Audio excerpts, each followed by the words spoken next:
इस कार्यक्रम के पुण्यार्चक हैं माता पिता श्रीमान स्वरूप चंद जी, कमला जैन, दिनेश जैन, रेखा जैन, दिवेश जैन, दिशा जैन, गंगवाल परिवार, प्रवासी मुंबई, निवासी ब्यावर। श्री रतन लाल जी, श्रीमती राजप्रभा, अशोक, ममता, आदित्य, रिद्धिमा, आकाश एवं विशाल सेठी, कोलकाता। श्री सुनील जी, श्रीमती आशा जी, विक्की, श्रेया, सिद्ध, अद्विता, हैदराबाद।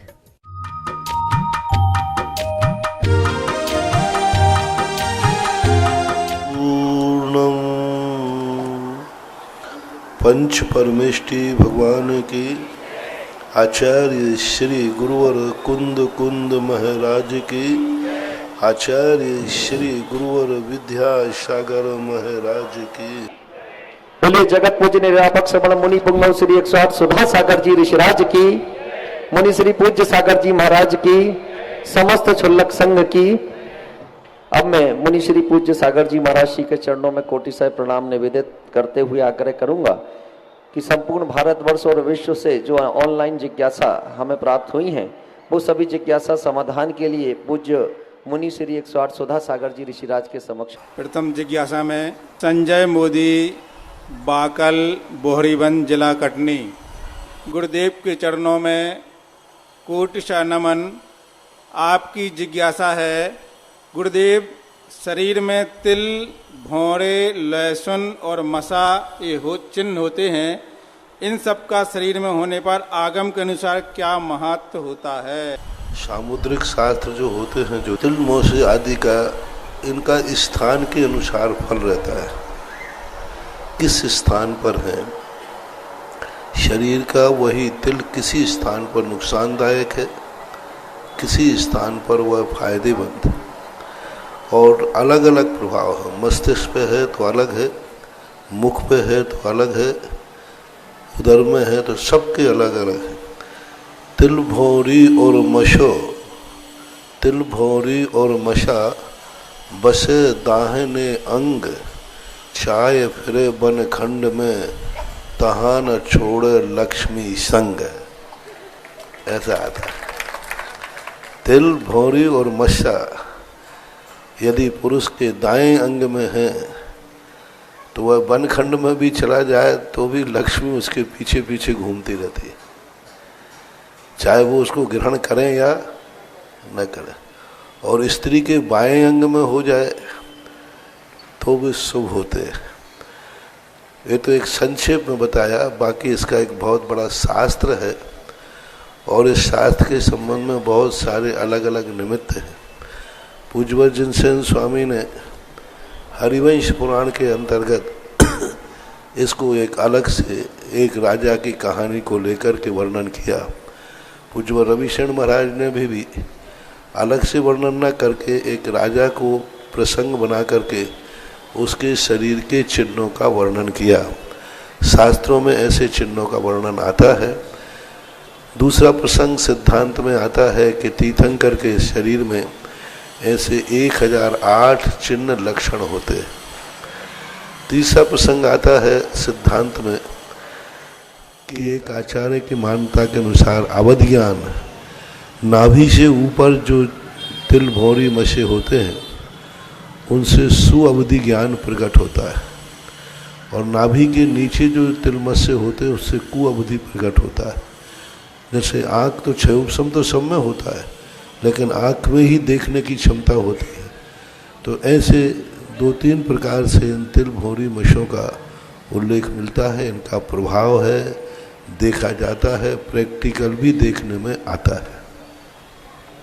श्रीमती रूपल नीरज सौर्या सोहजन गुना भदौरा वाले। गुरुदेव के चरणों में कोटिशा नमन। आपकी जिज्ञासा है कि संसार में राग बंध का कारण होता है, तो क्या गुरुओं से जो राग है वह भी बंध का कारण होगा या वैराग का कारण होगा? बंध 2 प्रकार का होता है, एक बंध मूलक होता है और एक निर्जरा मूलक होता है। पंच परमेष्टि से जब राग होता है तो यह राग निर्जरा मूलक होता है। यह बंध का कारण, सांसारिक बंध का कारण नहीं होता। यह राग बहुत शुरू में एक इस प्रकार की घटना घटी थी। जब मैंने शुरू में दीक्षा हुई थी, सन 1980 की घटना है। तो किसी एक पंडित ने आके पूछ लिया कि महाराज जी दीक्षा हो गई क्या? तो मैंने कहा भाई तुझे दिख नहीं रही क्या दीक्षा हो गई? बोले नहीं, मैं आपके मुख से सुनना चाहता हूँ, हो गई क्या दीक्षा? मैंने कहा हो गई। बोले क्या खोया क्या पाया? मैंने कि अभी शुरू ही हुई है, आज ही तो दीक्षा लेके आया हूँ। तो दूसरा दिन था। बोले क्या पाया? बोले वहाँ घर में परिवार की आज्ञा से चलते थे, यहाँ गुरु की आज्ञा में चलोगे। वहाँ परिवार का डर था, बड़ों का, यहाँ गुरु का डर है। मात्र पात्र बदले हैं, क्रिया तो सब कुछ वही है। दोनों में क्या अंतर है? यहाँ कोई भी कार्य करना है तो गुरु से पूछो, वहाँ माँ बाप से पूछते थे। दोनों में पात्र तो बदला है, क्रिया तो वही। दीक्षा कहाँ हुई? क्या खोया क्या पाया? अब उस समय इतना ज़्यादा ज्ञान नहीं था, कच्चा ज्ञान था। मैंने कहा ये पंडित सही तो बोल रहा है, पंडित सही बोल रहा है कि यहाँ भी जो माँ बाप का बंधन वही ठीक गुरु का है। वहाँ माँ बाप का सम्मान, यहाँ गुरु का सम्मान, सब कुछ वही है। तो वो हार के पहले तो कह के चला गया। बाद में दोपहर में क्लास लगती थी द्रव्य संग्रह की। तो आचार्य महाराज से हम लोगों ने पूछा कि महाराज जी दीक्षा लेने के बाद व्यक्ति में क्या अंतर, क्या खोया क्या पाया? वहाँ भी हम लोग इस प्रकार के बंधन में रहते, यहाँ आपके बंधन में रहेंगे। यहाँ आपका डर है, वहाँ परिवार का डर है, तो एक साथ तो है ही। तो आचार्य जी तो वो तो बहुत आगे की किताब है। उन्होंने कहा आज कोई पंडित बैठ गया इनके पास, वो समझ गया। उन्होंने कहा कोई पंडित जी आए थे क्या? यहाँ आए थे।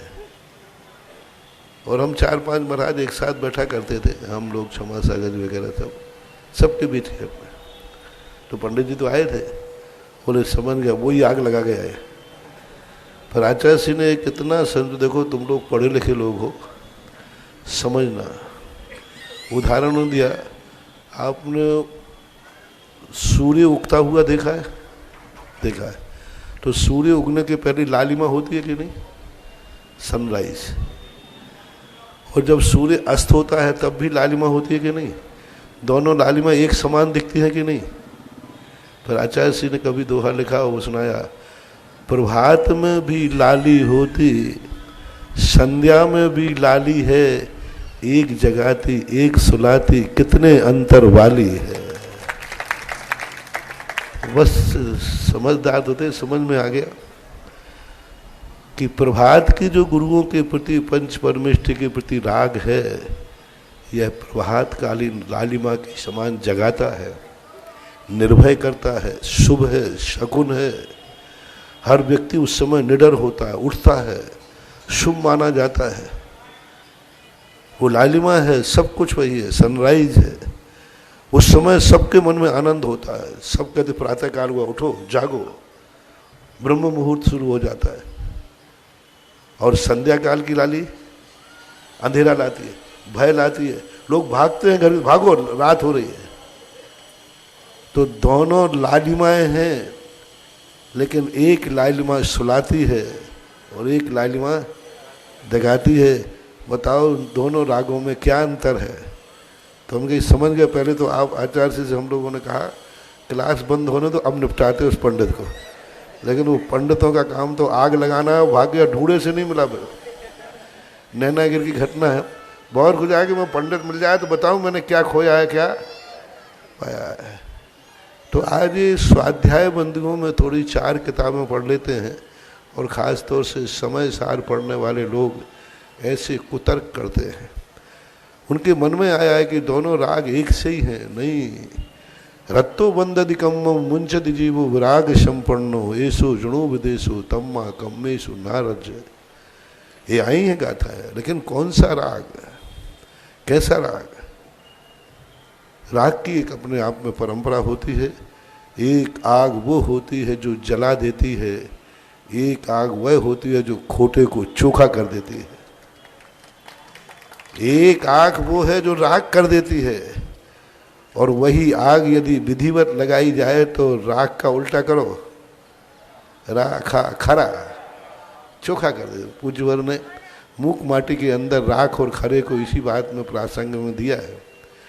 तो ये पंच परमेष्टि का राग है, लेकिन ये अग्नि वो है जो हमें खोटे से चोखा करती है, और सांसारिक राग वो है जो हमें जला करके भस्म करती है। दोनों रागों में बहुत अंतर है। नीतू जैन, इंदौर, मध्य प्रदेश। गुरुदेव के चरणों में कोटि सा नमन। आपकी जिज्ञासा है महाराज जी, मंदिर हमारे घर से दूर है, हम अकेले नहीं जा सकते हैं, तो बच्चों से बोलते हैं साथ चलने के लिए, बच्चे बोलते हैं हमारे पास समय नहीं है, टाइम नहीं है, तो वो भी नहीं जाते हैं। तो अब जब हम मंदिर नहीं जा पाते तो इसका पाप या दोष हमारे लिए लगेगा कि बच्चों के लिए लगेगा? देखो, जब संसार की ना जाने कितनी समस्याएं तुम निपटाते हो। बाजार जाना है और बच्चे नहीं जाए तो स्वयं चले जाते हो कि नहीं? कोई सखी सहेली को ढूंढ के। कहीं दूध सब्जी लेने जाना हो, घर में कोई नहीं हो तो चले जाते हो, कोई ना कोई सेट कर दे। ऐसे ही मंदिर को भी कोई सखी सहेली बना लो, कोई ना कोई बनाओ, एडजस्ट करोगे तो बन जाएगा। समस्या है तो समाधान भी है। समस्या को समस्या मन मानो, व्यवस्था है। मैं सदा कहता हूँ, समस्या को समस्या मत मानो, ये व्यवस्था है। ये तो जब तुम घर में रहोगे, एकाकी परिवार रहेगा, यही तो सबसे बड़ा संयुक्त परिवार का लाभ था। आज एकाकी परिवार का है, एक बच्चा है, एक बच्ची है, उसने मना कर दिया, लो साहब।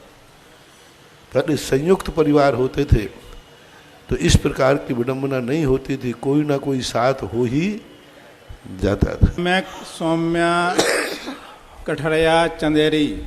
गुरुदेव के चरणों में कोटि सा नमन। आपकी जिज्ञासा है महाराज जी, ये प्रतिदिन 9 बार नमोकार मंत्र लिखते हैं, लेकिन किसी कारणवश बाहर जाने के कारण, पढ़ाई के कारण 1 साल से वो लिख नहीं पा रहे हैं, तो इन्हें इसका प्रायश्चित क्या लेना पड़ेगा? अब प्रायश्चित क्या लेना, ना लिखना शुरू कर दो। और लिखने के बाद इसकी परंपराएं चल रही हैं, ठीक है, उपयोग को लगाने के लिए अच्छा है, इसलिए मैं मना नहीं करता। लेकिन इसकी व्यवस्था, इनकी सुरक्षा क्या करोगे, कैसा करोगे, विचार करना चाहिए। अच्छा है, पर क्योंकि मन की एकाग्रता बनती है। इंजीनियर राकेश जैन, शिवरार्थी, वसुंधरा नगर, दमोह। गुरुदेव के चरणों में कोटि सा नमन। आपकी जिज्ञासा है गुरुदेव, बच्चे के मुंडन का क्या महत्व होता है, और मुंडन के पहले टेम्पल डे के बाद जच्चा बच्चा दर्शन हेतु किसी सिद्ध क्षेत्र पर जा सकते हैं, इसमें कोई दोष तो नहीं? मुंडन की परंपरा हमें जैनागम में कहीं देखने को नहीं मिली। किसी कथा में हमें इतने राजा महाराजा हुए, उन कथाओं में कहीं देखने को नहीं मिला। इतने राजा महाराजाओं के यहाँ जन्म हुए, बच्चों के जन्म का उत्सव लिखा, सारी चीज़ें लिखी, लेकिन कहीं भी किसी कथा में किसी राजा ने, किसी राजकुमार ने, चक्रवर्ती ने अपने बच्चों के मुंडन कराए हों किसी क्षेत्र पर मंदिर में जाकर के, ऐसा कोई कथानक हमें देखने को नहीं मिला। किसी को मिले तो मुझे दिखा देना, लेकिन मुझे नहीं मिला। महत पूज्यवर जिनसेन स्वामी ने महापुराण में 53 क्रियाओं का वर्णन किया, उसमें एक मौजी बंधन नाम की क्रिया की। उस मौजी बंधन में जरूर उन्होंने लिखा है कि सिर का मुंडन करके चोटी को छोड़ करके उसके लिए उस समय संस्कारित किया जाता है। तो उन 53 क्रियाओं के अंदर तो वर्णन आया है जिनसेन स्वामी ने, लेकिन किसी ने प्रैक्टिकल किया है ऐसा किसी कथा में नहीं आया।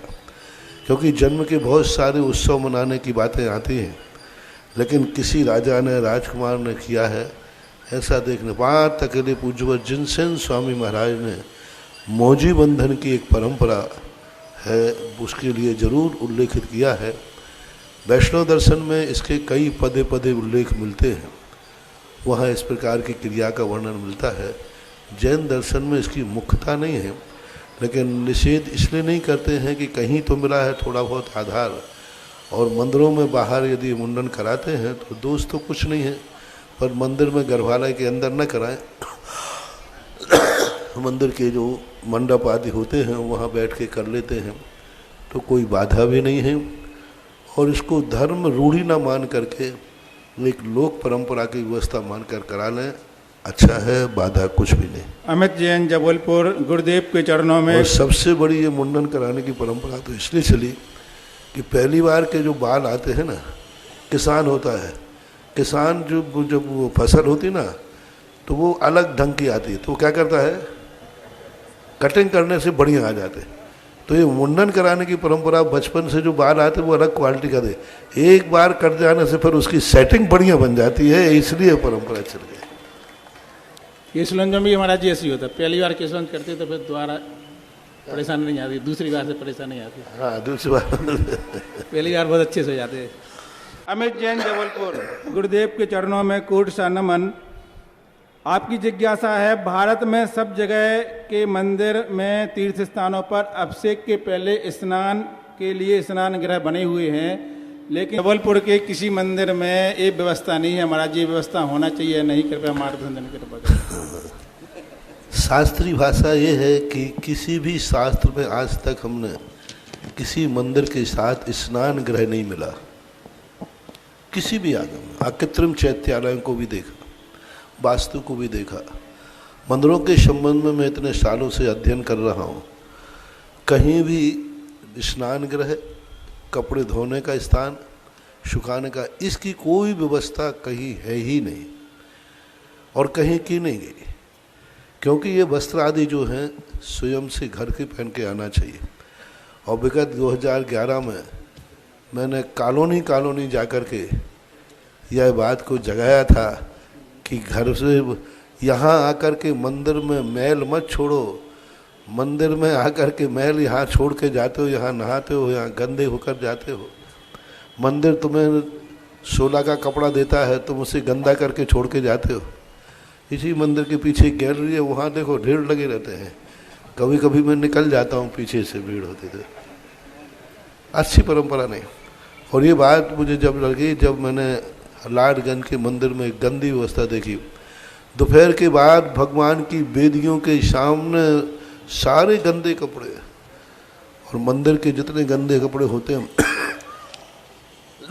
ये दरिद्रता की निशानी है। जिस कपड़े में मैल हो, वह फटा हुआ हो, दूसरे का उतारा हुआ हो, ऐसे कपड़े पहनना दरिद्रता को निमंत्रण देना है। पहला कपड़ा गंदा नहीं होना चाहिए। मैल यदि है और मैले कपड़े से यदि पूजन अभिषेक करते हैं, आहार देते हैं, तो दोष है। फटा हुआ नहीं होना चाहिए और दूसरे का उतरा हुआ नहीं होना चाहिए। और ये मंदिर के कपड़े कौन कौन पहनता है? घर में तो सगे भाई का अंडरवियर भी नहीं पहनो, और यहाँ किस किस के उतरे हैं। और किसी को खुजली मुजली हुई तो हाँ, माली कैसे धोता है? देख लिया मैंने, धोते देख लिया, वो यूं डालता है और निकाल के डाल लेता है। तो ये परंपराएं गलत हैं। अपने घरों में कपड़े धोइए, घरों से लाइए। दूर घर है तो स्टील का एक डिब्बा बना लीजिए, उसमें घड़ी कर कर के रखिए और गीली टावल लाइए और मंदिर में कपड़ों को बदल लीजिए। लेकिन मंदिर में नहाना, मंदिर में कपड़े बदलना, ये कोई विशेष परिस्थिति में कोई यात्री आते हैं करते हैं तो बात अलग है। तीर्थ क्षेत्रों पर बनाए जा रहे हैं क्योंकि यात्री बाहर से भी आता है, करता है, तो मैं निषेध नहीं कर रहा हूँ, लेकिन मैं जो रास्ता है सही वो बता रहा हूँ। फिर भी यदि आप लोग बनाते हैं तो कोई बात नहीं, बना देना चाहिए। अब आप सभी की प्रत्यक्ष जिज्ञासा के समाधान का सत्र प्रारंभ होने जा रहा है। पूज्य मुनि श्री ने हम सबको प्रेरणा प्रदान की कि संस्कार धानी जबलपुर की पहली रजत से निर्मित 24वीं शासनोदय तीर्थ क्षेत्र में विराजमान हो। और कल पूज्य श्री ने जैसे ही प्रेरणा प्रदान की 16 नाम हमारे बीच आ गए थे। 17वां एक नाम और हमें प्राप्त हुआ है। महेंद्र कुमार जी, अखिलेश जी, आशा जी, पुत्री विजया, विशाल, राजकुमार जी, मम्मा, सहपरा वालों का ये परिवार है। प्रवासी हैं गोल बाजार जबलपुर के। गुरु चरणों में अपने स्थान से खड़े होकर के नमोस्तु निवेदित कर लेंगे। एक प्रतिभा स्थली की छात्रा हमारे बीच समज्ञा कौशल उपस्थित है।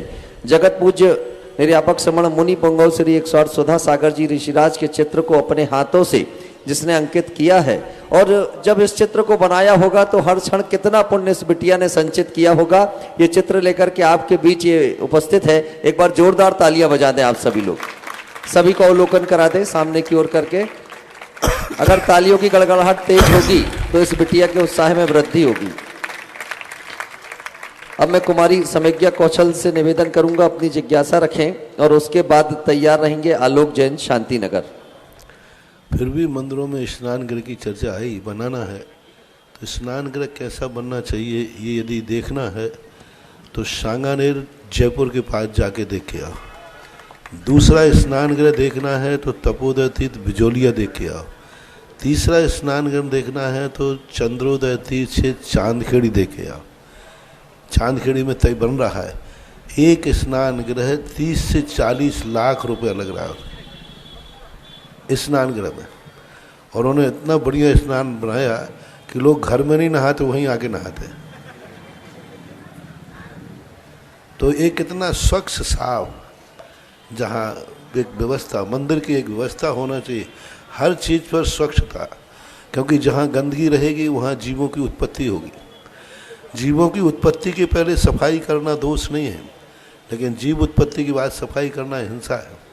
तो इतने अच्छे ढंग के साफ सुथरे बनाएं जिसके माध्यम से वहाँ किसी प्रकार की दुर्गंध या गंदगी ना आए, क्योंकि मंदिर की जो पवित्र सुभाषित गंध होती है वो कहीं उस दुर्गंध से बाधित ना हो जाए।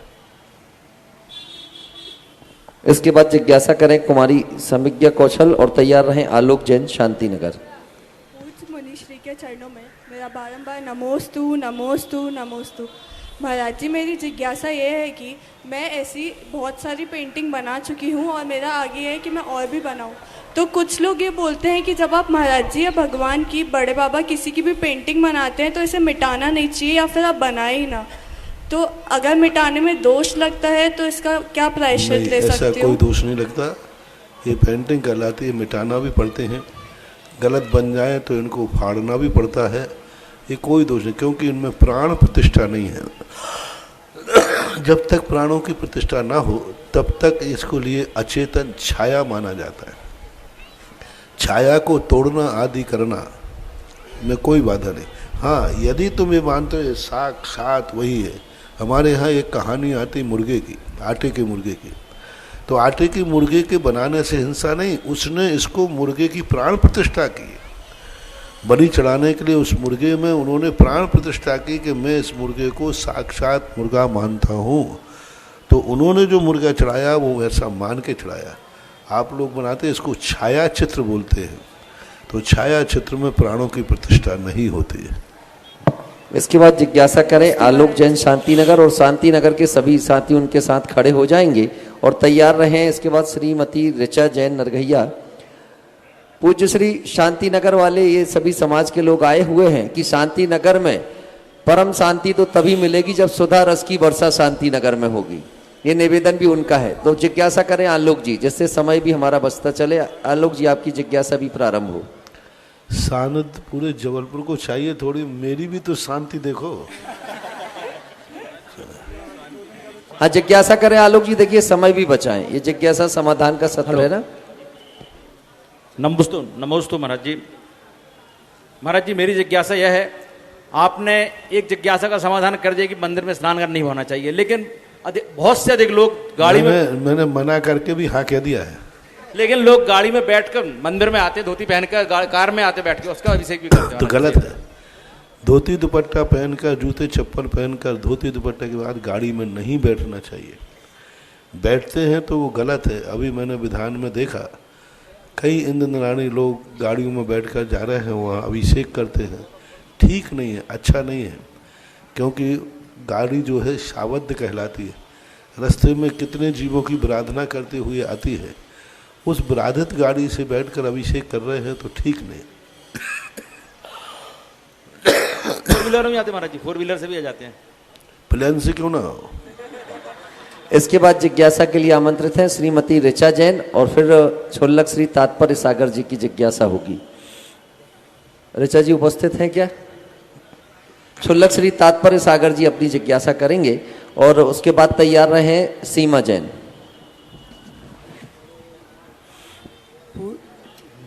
पूज्य नयापक मुनि श्री नयापक श्री सुरसागर जी, नमस्ते महाराज जी, नमस्ते। जिज्ञासा यह है महाराज जी कि जो अष्टमी चतुर्दशी या उसके एक दिन नौमी या 15 को सिद्धांत ग्रंथ अपन को कौन से, मतलब सिद्धांत तो नहीं पढ़ते पर कौन कौन से वर नहीं पढ़ना चाहिए अपन को? पहली बात तो सिद्धांत ग्रंथ जो है गृहस्थों को तो निषेध ही है। जो अष्टमी चौदस पूनम अमावस्या के दिन निषेध किया है पूज्यवर वीर सिंह स्वामी महाराज ने धवला जी में, उन्होंने मात्र स्वाध्याय का ही निषेध किया, उन्होंने सिद्धांत शब्द का प्रयोग नहीं किया। पूज्यवर बसुनंदी महाराज ने जो है सिद्धांत ग्रंथ के शब्द का प्रयोग किया है। तो सिद्धांत ग्रंथों में जो कौमरसार, कर्मकांड, जीवकांड आदि ये सैद्धांतिक ग्रंथ कहलाते हैं। और भावनात्मक जो ग्रंथ है, सिद्धांत का अर्थ है सिद्धों का वर्णन जिसमें अंत में होता है, वो सिद्धांत कहलाते हैं। और जो त्रिकालिक होते हैं, शाश्वत होते हैं, उनमें कभी परिवर्तन नहीं होता। और भावना ग्रंथ वो बनाते जैसे प्रथमान योग है, ये युग के अनुसार बदलते रहते हैं। अभी प्रथमान योग में 63 श्लाका पुरुष अलग हैं, आगे उत्सवपुणी के 63 श्लाका अलग होंगे। भावनाओं ग्रंथों में ताद रूप में भावनाएं बनती रहती हैं। तो ऐसा ये दो मत मिलते हैं। विशेष रूप से जो उन्होंने दुष्परिणाम दिए वो संघों संबंधी दिए।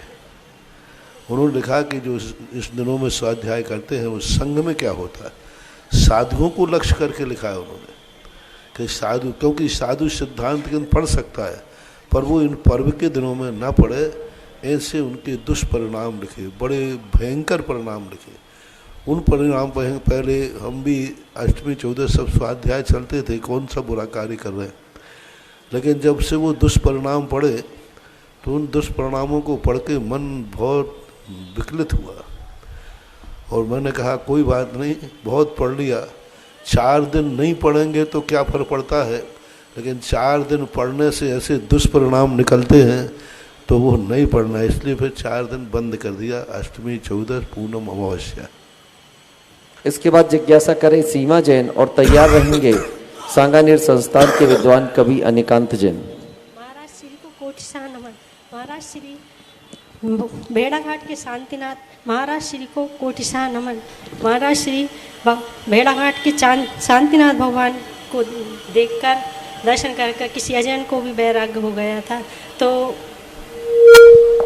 महाराज श्री इनकी जिज्ञासा ये है कि भेड़ाघाट के शांतिनाथ भगवान को उन्हें भी वैराग आ गया जिन्होंने जैन कुल में जन्म नहीं लिया, तो भगवान शांतिनाथ की ऐसी क्या महिमा है? अच्छा है जो उनको इस तरह वैराग्य हो गया। जीवन के किसी भी पल में वैराग उपज सकता है। वैराग का कोई निमित्त निश्चित नहीं होता, किसी भी क्षण में तत्व दृष्टि कोई नियत नहीं होती, किसी भी समय हो जाता है। उस समय भेद विज्ञान की दृष्टि बन जाती है। और शांतिनाथ भगवान का तो एक विशेष अतिशय रहा ही है।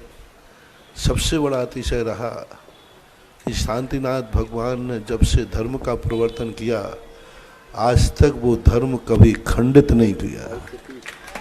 इसलिए उनके नाम से शांति धारा होती है, उनके नाम से। क्योंकि 20 तीर्थंकरों के अंदर आदिनाथ ने जो चलाया धर्म वो बीच में धीरे धीरे 9 पुष्पदंत भगवान के बाद से खंडित हुआ। और 9वें भगवान से लेकर 15वें भगवान तक धर्म का प्रवर्तन किया, थोड़े दिन चला, खंडित हो गया, टूट गया। लेकिन शांतिनाथ भगवान ने जब से उपदेश दिया, शांतिनाथ भगवान के बाद आज तक कभी, आज तक प्रेजेंट पोजीशन तक धर्म बराबर चल रहा है।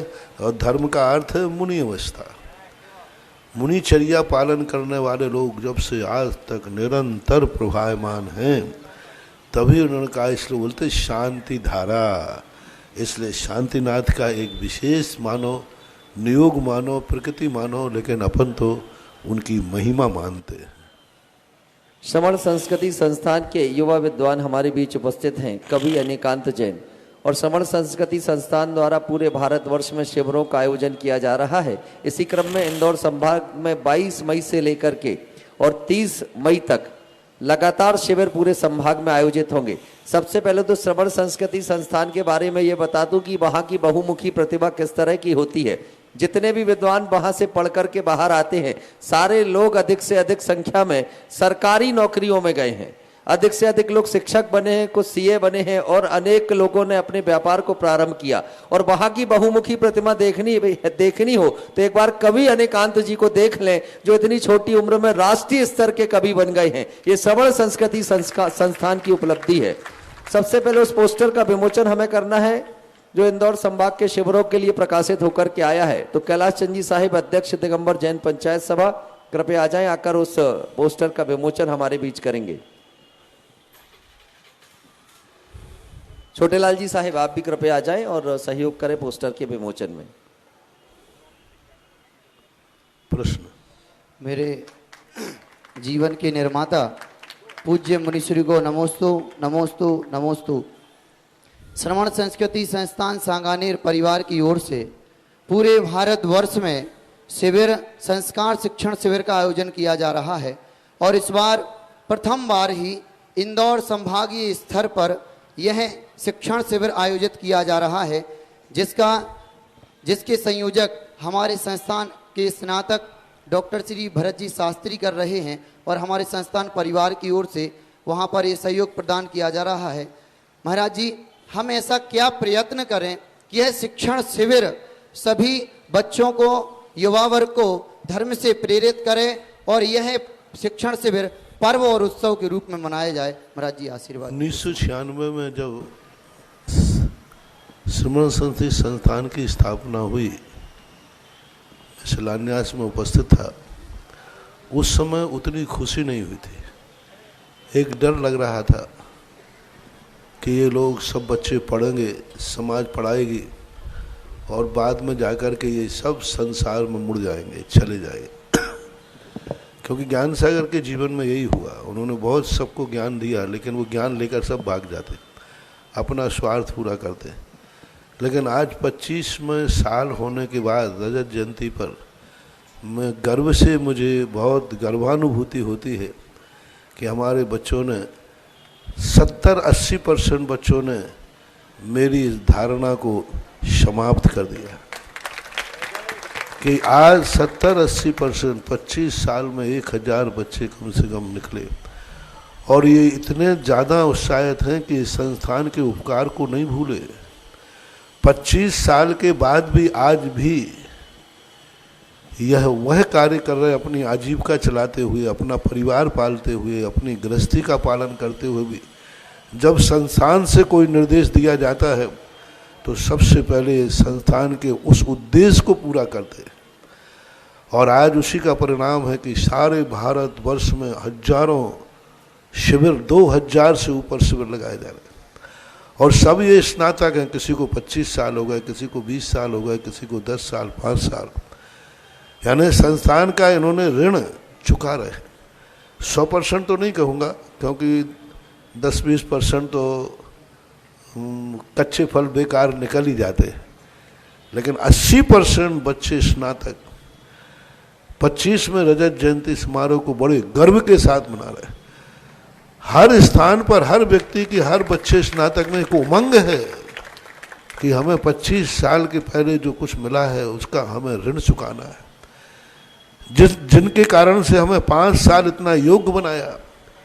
इस उम्र में कोई नमोकार तत्वार सूत्र को नाम भी नहीं जानते, जिस उम्र में ये बच्चे तत्वार सूत्र का अर्थ जानते हैं। और जब लोगों से समाचार आते हैं 10 लाख क्षण पर्व में कि कैसे कैसे विद्वानों ने कैसे कैसी प्रभावना करते हैं, तो ये बच्चे सारे भारत में जाकर के 10 लाख क्षण पर्व में जाकर के आज भी 2500 साल निकलने के बाद भी आज भी ये प्रवचन है। और ये शिविर जो महानुभाव आपके भारतवर्ष के लिए इस युग में बहुत बड़ा, ये कहना चाहिए गोल्डन युग है ज्ञान की अपेक्षा। 2 कारणों से है। पहला कारण है 12 वर्षीय स्वाध्याय पाठक्रम और दूसरा ये जो शिविर लगाए जा रहे हैं, इस बार हर साल लगाए जाते हैं। तो अपने अपने नगरों में जो मुनि विरोधी लोग हैं उनके शिविरों में वो शिविर से ही जीते हैं, शिविर से ही समाज को भ्रष्ट किया है, शिविर से ही जाकर के समाज को उन्मार्गी बनाया है। कांटे से कांटा निकलता है। इंदौर शहर ज़्यादातर आर्ष विरोधी परंपराओं के शिविर ज़्यादा लगते हुआ, मुनि परंपरा के विरोधियों के शिविर ज़्यादा लगते हुआ, मंदिरों में बैठकर पूजा पाठ है, मंदिरों में बैठकर मुनियों की निंदा होती है और शिविर लगते हैं, ऐसे शिविर। इंदौर वालों से मेरा कहना है, जितने वहाँ मुनि भक्त समाज है, आर्ष परंपरा की समाज है, ये श्रमण संस्थी सांगानेर के जो शास्त्री हैं, पंडित हैं, स्नातक हैं, इनका उपयोग करो और इंदौर के हर मंदिर में जहाँ जहाँ मुनि भक्त रहते हैं वहाँ इनका शिविर का आयोजन करो और इन शिविरों के माध्यम से अपनी संतति को आगाज करो कि अपना धर्म क्या है, धर्म की क्रियाएं क्या है और धर्म की आदर्शताएं क्या है। तो मेरा तो यही कहना है कि यदि अपन को आर्ष परंपरा की रक्षा करना है तो इन शिविरों का आयोजन करो। 8-10 दिन में आपको ऐसा सब कुछ वो सिखा देंगे कि शायद ज़िंदगी में उनको कोई गलत रास्ता नहीं दिखा पाएगा, इतना तो हो जाएगा।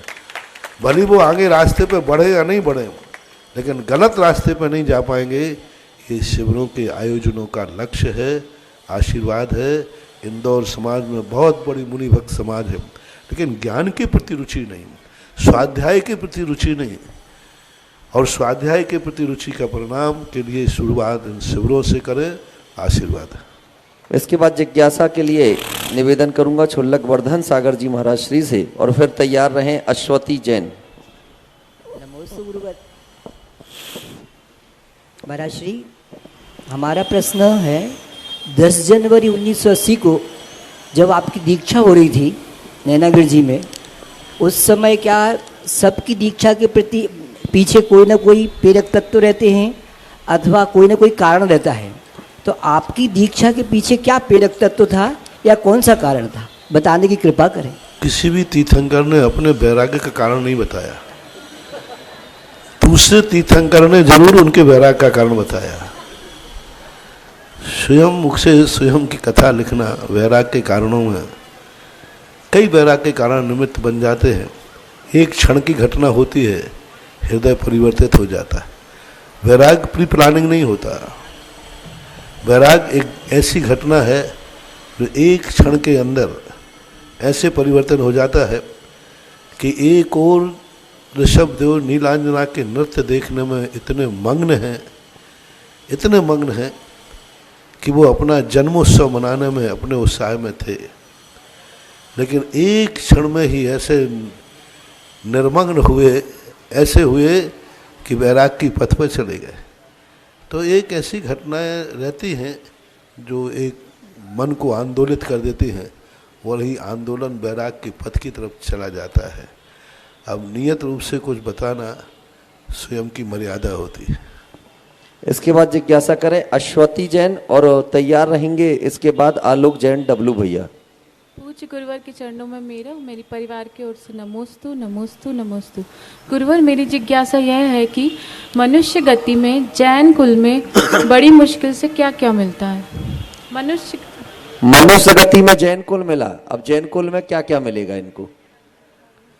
जैन कुल के बाद जिनेंद्र, जैन कुल मिलने के बाद फिर जाकर के व्यक्ति यदि अच्छी तपस्या साधना करे तो जिनेंद्र बन सकता है, और जैन कुल में यदि ईमानदारी से जैन कुल पाले तो फिर मर करके फिर जैन कुल में जन्म होगा, फिर पुनः जैन। जब तक जिनेंद्र नहीं बनेगा, जब तक वह जैन बनता रहेगा, यदि जैन कुल की मर्यादा को वो पालता है तो। इसके बाद जिज्ञासा करें आलोक जैन डब्लू भैया, और तैयार रहें श्रीमती बबली जैन बिलहरा। नमोस्तु महाराज। महाराज 2011 में जब आपका जबलपुर नगर आगमन हुआ महाराज, जब शहर की हर कॉलोनियों को आपका सानिध्य प्राप्त हुआ महाराज, आपके सानिध्य में हर कॉलोनियों में महायज्ञ नायक, यज्ञ नायक और मासिक सदस्य बनाए थे शांति धारा की, जिनमें से कुछ सदस्य तो अभी भी चले आ रहे हैं, कुछ सदस्यों ने कुछ उनका छोड़ दिया महाराज जी। जैसे और कई लोगों ने द्रव्य देने का भी नियम लिए थे कि हम द्रव्य देंगे, हर महीने ये देंगे, तो उनमें महाराज जी क्या दोष है और नहीं होता? दोष तो पूरा ही है, नियम लेने के बाद तोड़ना दोष तो है। व्रत भंगी सो महाभंगी, नियम भंगी तो महाभंगी, उससे बड़ा भंगी कौन होगा? तो इसलिए दोष तो बराबर रहता है। अब कभी कभी परिस्थितियों के कारण होता है तो उसको पुनः ठीक कर लेना चाहिए। हमारे यहाँ छेदों पर स्थापना का विधान मिलता है, हमारे यहाँ स्थितिकरण का भी विधान मिलता है। ग्रस्तों का स्थितिकरण होता है, यदि किसी परिस्थिति के कारण से वो विचलित हो गए तो दूसरे साधर्मी को उन्हें पुनः स्थितिकरण कराना चाहिए, पुनः मार्ग पर लाना चाहिए। ऐसा पूज्यवर समंतभद्र महाराज ने श्रावकाचार के अंतर्गत स्थितिकरण अंक के अंदर लिखा है। अब जो नहीं सुधरते हैं तो कुछ नहीं कर सकते। इसके बाद जिज्ञासा करें श्रीमती बबली जैन बेलहरा और तैयार रहेंगे अंशुल कौशल। मेरे आराध्य गुरुदेव के चरणों में कोटि कोटि नमोस्तु नमोस्तु गुरुदेव। मेरा प्रश्न ये है गुरुवर कि पांडुक शिला पर श्री जी विराजमान रहते हैं और जेंट्स लोग अभिषेक करते रहते और उसमें से गंधोदक लेके लगाते हैं। नहीं लेना चाहिए, बहुत गलत। गंधोदक अभिषेक के बाद ही लेना चाहिए, अथवा गंधोदक जब वो नीचे कटोरे में आ जाए तब लेना चाहिए। भगवान जी जहाँ बैठे हैं वहाँ से नहीं लेना चाहिए, बहुत दोष है। इसके बाद जिज्ञासा करेंगे अंशुल कौशल और तैयार रहें कीर्ति जैन। कोटि कोटि नमोस्तु महाराज जी। महाराज जी 2 लाइनें आपके चरणों में समर्पित है। जिज्ञासा महाराज जी समूसरण में अगर कोई संकल्प लेते हैं कि इस भव में या अगले भव में हम मुनि दीक्षा लेंगे तो क्या वह सत्य होता है महाराज जी? समूसरण में भगवान के समूसरण में महाराज श्री आपके समूसरण में इन्होंने संकल्प लिया है कि ये दीक्षा लेंगे, तो क्या इनकी इच्छा पूरी होगी? ये तो स्वयं के विश्वास के ऊपर है। तुम्हें अपने आप पे कितना विश्वास है? अपने आप के ऊपर विश्वास होना चाहिए। मैं भगवान पे कभी विश्वास नहीं करता, मुझे भगवान पे विश्वास कभी नहीं। मुझे अपने नमोस्तु पर विश्वास है, मुझे अपनी भक्ति पर विश्वास है, मुझे अपनी श्रद्धा पर विश्वास है। भगवान पर क्या विश्वास करूं? उनको तो खबर ही नहीं कि मैं तुम्हें नमोस्तु कर रहा हूं। वो तो सर्वज्ञ है, निज आत्मा में लीन है। उनको कुछ नहीं पड़ी कि कौन मेरी भक्ति कर रहा है, कौन मेरी पूजा कर रहा है, उनको तो खबर भी नहीं है। वो तो निज आत्मा में लीन है। हम रोएं तो उनको कोई खबर नहीं, कोई फर्क नहीं पड़ता, हंसें तो कोई फर्क नहीं पड़ता, पूजा करें तो फर्क नहीं पड़ता, उनको कुछ फर्क नहीं पड़ना मानवा। पूज्यवर कुंद कुंद भगवान ने नियम सार में कहा कि भगवान निज ऐसे अपने आत्मा में लीन है, ये सब दुनिया को सब देख रहे हैं, सबको जान रहे हैं, ये सब व्यवहार है। इसलिए जो भगवान को यही खबर नहीं कि मैं नमोस्तु कर रहा हूँ, जिन भगवान को यही खबर नहीं कि मैं रो रहा हूँ, जिन भगवान को यही खबर नहीं कि मैं कुछ, तो उनसे हम क्या आशा करें? आशा मुझे मालूम है कि मैं नमोस्तु कर रहा हूँ, और मैं तो भगवान से कहता हूँ भगवान मत देखो, मत दो आशीर्वाद, मेरे नमोस्तु में दम होगी तो मैं यहाँ से कुछ लेके जाऊँगा। एक बार हुआ ऐसा, मैंने कि भगवान एक बार हाथ उठा दो आप। हमारे थोड़ा सा कई बार मैं बालक बन जाता हूँ भगवानों के सामने। भगवान एक बार मुझे आपकी आशीर्वाद मुद्रा देखना है, और आशीर्वाद की बहुत ज़रूरत है, लेकिन वो तो पिघलने वाले है नहीं। आज तक मुझे आशीर्वाद की मुद्रा देखना थी, उन्होंने नहीं दिखाई। मुझे गुस्सा आ गया, मैंने कि मत दिखाओ, मत दिखाओ, आप आशीर्वाद मत दो। यदि मेरे नमोस्तु में दम होगी तो आशीर्वाद से भी बड़ा फल मैं पालूंगा। और मैं नमोस्तु करके चला गया। वो ऐसा कार्य हुआ, वो कार्य नहीं बताऊंगा, वो कार्य ऐसा हुआ, तब से मैं जानता हूँ कि भगवान में अतिशय नहीं है, भक्ति में अतिशय है, आशीर्वाद में अतिशय नहीं, नमोस्तु में अतिशय है, व्रत में अतिशय नहीं, अपने संकल्प में अतिशय है। इसलिए आपका कैसा विश्वास है अपने व्रत पर, अपने नियम पर, बस खुद ही को कर बुलंद इतना कि खुदा बंदे से पूछे कि तेरी रजा क्या है। इसके बाद जिज्ञासा करें कीर्ति जैन और फिर तैयार रहें पर्व जैन। परम पूज्य गुरुवर के चरणों में नमोस्तु नमोस्तु नमोस्तु। गुरुवर मेरी जिज्ञासा है, पात्र की अपेक्षा कर्मों की निर्जरा में न्यूनाधिकता किस प्रकार होती है? पात्र विधि द्रव्य दात्री पात्र विशेषा तद विशेषा। पूज्य उमा स्वामी महाराज, विधि द्रव्य दात्री पात्र तीनों चीजें विधि के अनुसार फल मिलता है। यूँ आहार दे देने से पुण्य नहीं लगने वाला, यूँ पूजा करने से पुण्य नहीं लगने वाला। जिस विधि से कहा है उस विधि से देने में पुण्य है। आप लोग जो आहार देते हैं 99% आपका आहार देना व्यर्थ जाता है क्योंकि आपको विधि तो आती ही नहीं। आहार देते समय एक व्यक्ति दूसरे व्यक्ति का स्पर्श नहीं होना चाहिए। अभिषेक पूजन करते समय एक दूसरे का स्पर्श नहीं होना चाहिए पहला, और आप एक दूसरे का स्पर्श करते हैं। विधि तो है ही नहीं, इसलिए देना हो रहा है, क्रिया हो रही है, विधि नहीं। द्रव्य वस्तु कैसी है जो दी जा रही है उसके अनुसार। दाता कौन है, दाता का परिणाम कैसा है, दाता की स्थिति क्या है, और पात्र का भी यही होता है। हर खेत में पूज्यवर कुंद कुंद भगवान ने कहा कि दान जो है जैसे बीज अच्छा है ठीक है, लेकिन अलग अलग खेत में अलग अलग फसल देता है। वही बीज किसी खेत में बोया जाए तो कम दाने आते और किसी में ज़्यादा आते। इसी प्रकार दान पात्र के अनुसार जिसको दिया जा रहा है वो कितना चोखा है। जितने चोखे पात्र को दान दोगे उतना ही फल अधिक मिलता है, और जितना चोखा कम होगा उतना फल कम मिलेगा, सीधी बात है।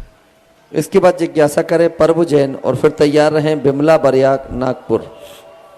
गुरुवर के चरणों में नमोस्तु भगवान, नमोस्तु नमोस्तु। गुरुवर मेरी जिज्ञासा यह है कि सभी कहते हैं कि कण कण में भगवान है, आंखें बंद करो भगवान है, पत्थर में भगवान है, तो महाराज जी मंदिर क्यों जाना चाहिए?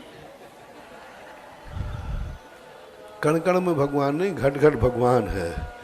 लेकिन वो घट घट के भगवान तुम्हें दिखते नहीं हैं और मंदिर में दिख जाते हैं, इसलिए जाना चाहिए। क्योंकि कई चीज़ें ऐसी होती हैं जो विद्यमान होकर के हमें देखने में नहीं आती, और जहाँ दिख जाते हैं वहाँ हम देखने जाते हैं।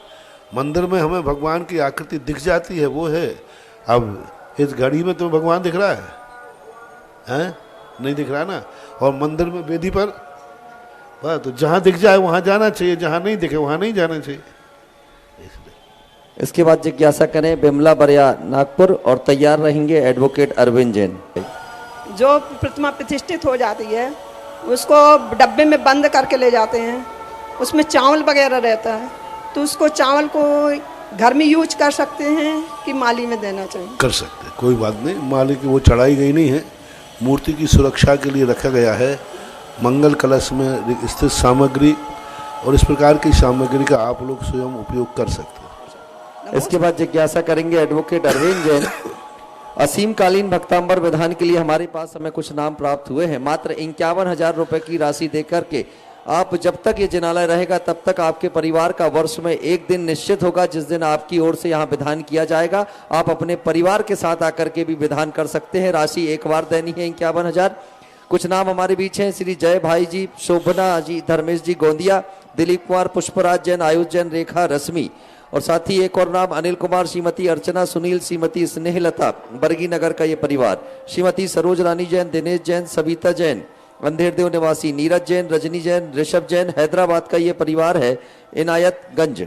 साथ ही रत्नेश जैन रानू, एक नाम मालती जैन, मिंकू जैन, खुशबू जैन, कुशाग्र जैन, नेवाड़गंज वालों का नाम, एक नाम राजकुमार समैया, योगेश रश्मि, लाडगंज वालों का एक नाम हमें प्राप्त हुआ है। अभी भी कुछ नाम शेष बचे हुए हैं। अगर आप सभी लोग असीमकालीन भक्तांबर के लिए अपने नाम देना चाहें तो अपने नाम संप्रेषित कर सकते हैं। एडवोकेट अरविंद जी की जिज्ञासा।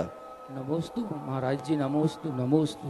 महाराज जी मेरी ये जिज्ञासा है कि कुछ ऐसे शब्द हैं पुरुषों के लिए महत्वपूर्ण शब्द हैं, जैसे साधु संत, ऋषि मुनि, योगी जोगी, महापुरुष और महात्मा, इनमें क्या परस्पर संबंध है और क्या पद हैं, थोड़ा ये बताने को।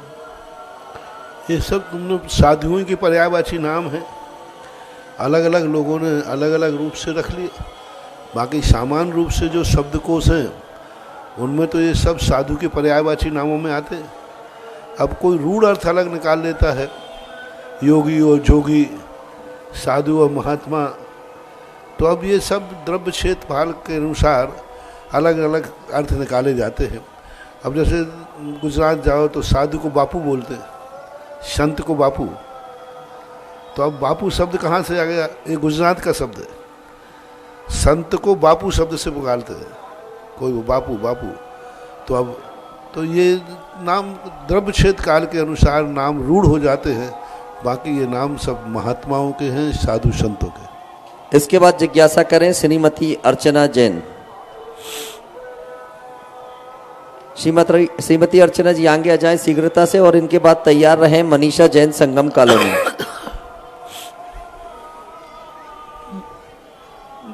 वात्सल्यमयी गुरुवर को कोटि कोटि नमन। गुरुवर, मेरा प्रश्न आरक्षण के ऊपर है। जातिगत आरक्षण आज के परिप्रेक्ष्य में किस सीमा तक उचित है? ऐसा देखा जाता है कि शासकीय सेवाओं में प्रतियोगी परीक्षाओं में हमें इस आरक्षण के कारण योग्यता होने के कारण भी पिछड़ना पड़ रहा है। आज हमारे बच्चे इतने पीछे हैं, महाराज जी इतने साल से तैयारी कर रहे हैं, फिर भी वो आगे नहीं। समझ गया हमें। आज कानून के संबंध में हम कोई डिस्कशन यहाँ करें तो इसका कोई लाभ होने वाला नहीं। ये जन जागरण की बात है, प्रजातंत्र की बात है।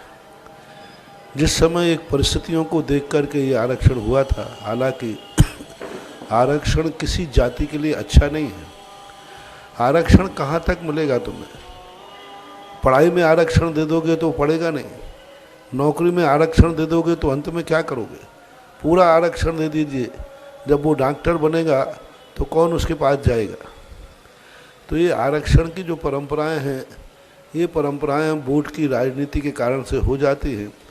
ये होना नहीं चाहिए। हालांकि आरक्षण यदि विधिवत उनके परिस्थितियों के अनुसार दी जाता है तो कोई बात नहीं। अब ये कानून है, तुम कितनी भी आवाज़ें लगाओ, लेकिन इस आवाज़ को तुम उठाने के लिए तुम्हारे लिए बहुत बलिदान देना पड़ेगा, बहुत ज़िंदगी खोना पड़ेगी, बहुत कुछ खोना पड़ेगा। जब जब आरक्षण के ऊपर आंदोलन हुए तब तब हिंसाएं हुई। अपन को गर्व है कि जैनी को किसी आरक्षण की ज़रूरत नहीं है। मैं तो ये कहता हूँ, क्यों करते हो नौकरी, क्यों करते हो? नौकरी पर तो आरक्षण है ना। ऋषभ देव ने जैनियों को नौकरी करने का दिया ही नहीं। अरे जैनी तो वो है जिसकी यहाँ दुनिया नौकरी करती है। तुम दुनिया के सेठ बनो, सेठ, और बन सकते हैं, ऐसी कोई बात नहीं है।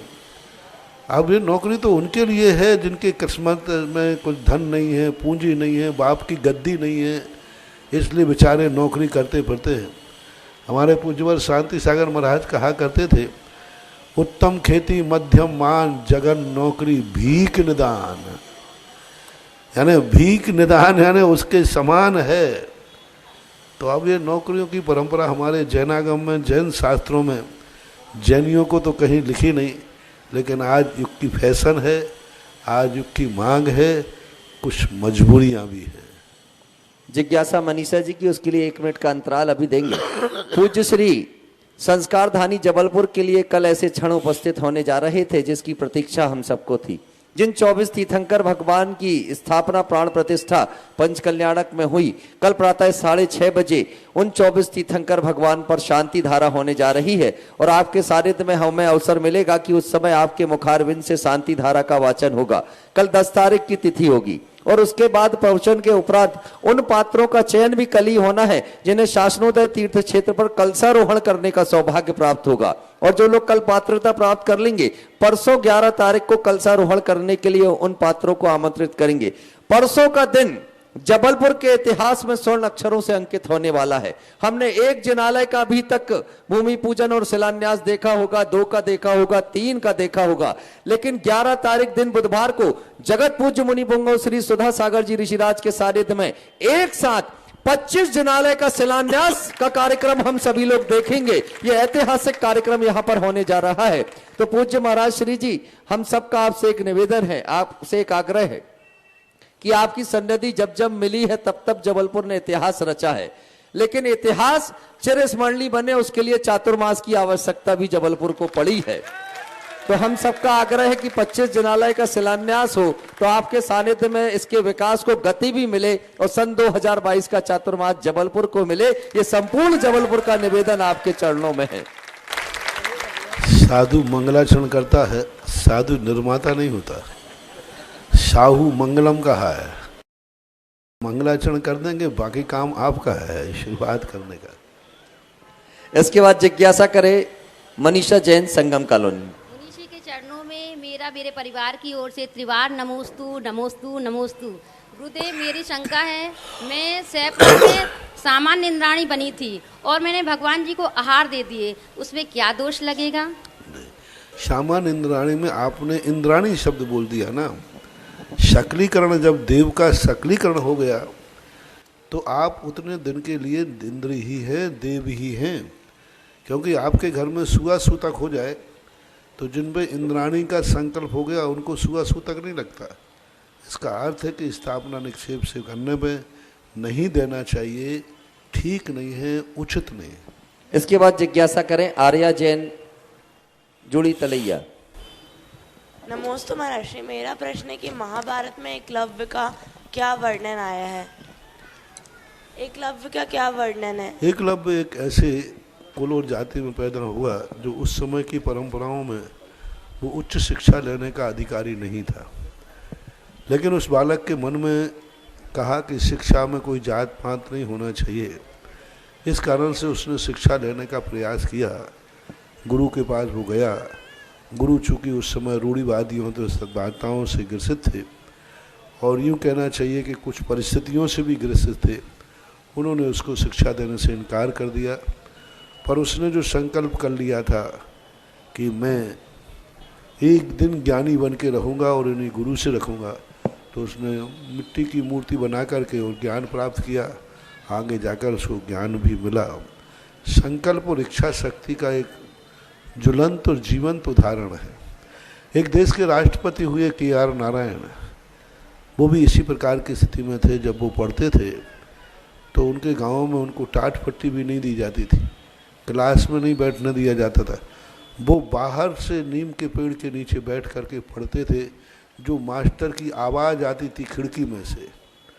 अंधविश्वास था वहाँ पर। जब वो और उनके मन में एक बार भाव आया कि ये भेदभाव क्यों, मैं भी कभी स्टेज पर बैठ पाऊँगा कि नहीं। उन्होंने बहुत एक दिन देखा कि एक बालक ने पढ़ाई की तो उसका सम्मान किया 15 अगस्त को। उन्होंने ठान लिया कि अगली साल मैं इतने अच्छे नंबर लाऊंगा, मुझे जाति से तो आगे जाने नहीं मिलेगा, कुल से तो आगे जाने नहीं मिलेगा, लेकिन यदि मैं अच्छे नंबर लाया तो एक दिन मैं भी स्टेज पे जाऊंगा। और उन्होंने उस पेड़ के नीचे बैठ करके इतनी पढ़ाई की कि अगली वर्ष उन्हें 15 अगस्त पर जाकर के स्टेज पर सम्मानित। जब उनके मन में भाव आया कि एक साल की मेहनत से मैं धूल में से नीम के पेड़ से लेकर स्टेज तक आ गया, यदि मैं कुछ वर्षों तक पढ़ाई कर लूं तो देश की सर्वोच्च पद पर पहुंच सकता हूं। और वो राष्ट्रपति बने, प्रथम नागरिक बने। जब वो उस गांव में गए, उस पेड़ के नीचे खड़े होकर के वो रोने लगे और रोए तो सारा प्रोटोकॉल घबरा गया कि तकरीर खराब हो रहे। बोले रुको, ये वो पेड़ है जिसके पेड़ के नीचे पढ़ कर के मैंने पढ़ाई की है और आज मैं यहाँ आया हूँ। तो एकलव्य जैसे, KR नारायण जैसे इच्छा शक्ति के ऐसे ज्वलंत उदाहरण हैं कि यदि हमारी इच्छा शक्ति प्रबल है तो हम सारे नियम कानूनों को तोड़ करके और सर्वोच्च स्थान पर पहुंच सकते हैं। एकलव्य का एक ज्वलंत उदाहरण। जिज्ञासा समाधान के सत्र को कल तक के लिए हम सभी लोग विराम दे रहे हैं। अब उस पात्र का चयन करें जिन्हें आज जगत पूज्य मुनि पुंगव श्री 108 सुधा सागर जी ऋषिराज की महाआरती करने का सौभाग्य प्राप्त होगा। कौन होगा आज के दिवस का वो सौभाग्यशाली श्रावक? शीघ्रता से भाव बने। कहां से बोली प्रारंभ की जाए? कौन होगा जिसके हाथों में आरती के थाल होंगे और आज पूरी भक्ति के साथ महाआरती करने का सौभाग्य प्राप्त करेगा? 1 मिनट के अंदर ये पात्र हमें चयन करना है। संध्याकालीन इस सत्र का एक भाग्यशाली श्रावक होगा जो आरती का नेतृत्व करते हुए प्रथम आरती करने का सौभाग्य प्राप्त करेगा। शीघ्रता करेंगे, शीघ्रता से भाव बनाएंगे। कहां से? हाँ तो आ जाए, आप आगे आ जाए, चूंकि समय सीमित है। ये नाम हमें प्राप्त हो गया है। हमारे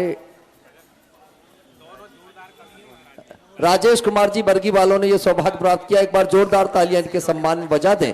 और जब आरती हो तो सर्वप्रथम राजेश जी बरगी वाले आरती करेंगे, शेष लोग 2 मिनट के अंतराल के बाद उनसे आरती लेंगे। आ जाएं राजेश जी बरगी वाले, कृपया आगे आ जाएंगे। हाँ, आरती प्रारंभ करेंगे। राजेश जी आगे आ जाएं।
इस कार्यक्रम के पुण्यार्चक थे माता पिता श्रीमान स्वरूप चंद जी, कमला जैन, दिनेश जैन, रेखा जैन, दिवेश जैन, दिशा जैन गंगवाल परिवार, प्रवासी मुंबई, निवासी ब्यावर।